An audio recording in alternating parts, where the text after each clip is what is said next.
Wah, banyaknya bakso Ramadan ni. Ada ayam goreng ke, murtabak ke, roti john ke, banyak-banyak pun ada. Apa ya saya nak beli?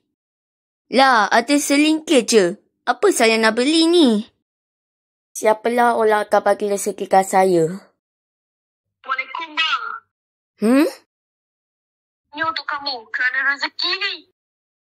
Boleh ke? Tidak boleh.